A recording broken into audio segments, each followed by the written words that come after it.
చాలా మంది సినిమాల్లో కూడా చూస్తాం. భక్తి పురాణాల్లో కూడా చూస్తాం. భార్య వెళ్లి చాలా భక్తితో కూడి ప్రసాదం పెట్టంగానే భర్తకి మంచి మంచి జరిగిపోతాయని. అలా జరుగుతుందా ఇది కూడా?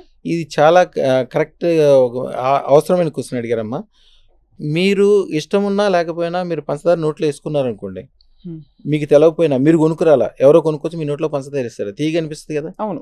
సేమ్ అంతే. అదృష్టరత్నం మీకోసం చాలామంది నోయిడాలో వాళ్ళ దగ్గర మొన్న ఒక ఆయన 72 రత్నాలు ఒక్కడే ఆర్డర్ ఇచ్చాడు. 13,50,000 రూపాయల రత్నము బంగారంతో కలిపి 16 లక్షల చిల్లర అయింది.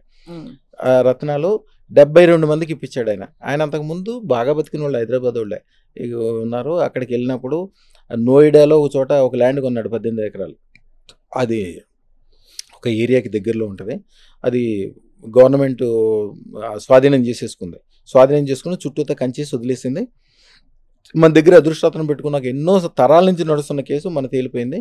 అది ఈవేళ అది అప్పుడు ఊరి చివర, ఇప్పుడు సెంటర్, వందల వేల కోట్ల దాని ఆస్తి, దాని ఖరీదు.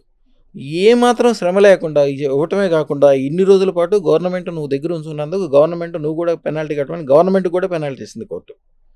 అంటే రేపు పొద్దున ఎవరు దాన్ని కాదంటానికి కూడా వీలు లేకుండా అదే అంత గొప్ప విజయం వచ్చినందుకు ఆయన ఎంత సంతోషపడ్డాడంటే, వాళ్ళ తాలూకా పనిచేసే వాళ్ళకి, వాళ్ళ లాయర్లకి సంబంధించిన ఎప్పుడో ఎవరో ఒక కాగితం రాసి ఉంటాడు కోర్టులో, చిన్న కాగితం రాసి సంతకం పెట్టుంటాడు గుమస్తానో ఎవరో, ఆయనకి కూడా 16 లక్షలు పెట్టి రత్నం చేపించేశాడు వాళ్ళ తాలూకా వాళ్ళందరికీ. నేను దగ్గర రమణమూర్తి గారు అని చెప్పాను చూడండి, ఆయన అయితే సుమారుగా ఒక 1000 రత్నాలు చేపించుంటాడు. వాళ్ళ అల్లుళ్ళు, కూతుళ్ళు, పుట్టే మనవాళ్ళు, పుట్టేవాళ్ళు, ఆ వియ్యంకులు, వియ్యపురాళ్ళు, వాళ్ళ ఫ్యాక్టరీలో పనిచేసే మెయిన్ వాళ్ళందరూ ప్రతి ఒక్కరికి చేపిస్తాడు. ఎవరి దగ్గర డబ్బులు తీసుకుని ఏం డబ్బులు ఇస్తాడు. మీ దగ్గర రత్నాలు తీసుకుంటే ఆయనకి సుమారుగా ఒక లాస్ట్ ఇయర్ ఒకసారి అయితే 10 కోట్లు చిల్లరైంది.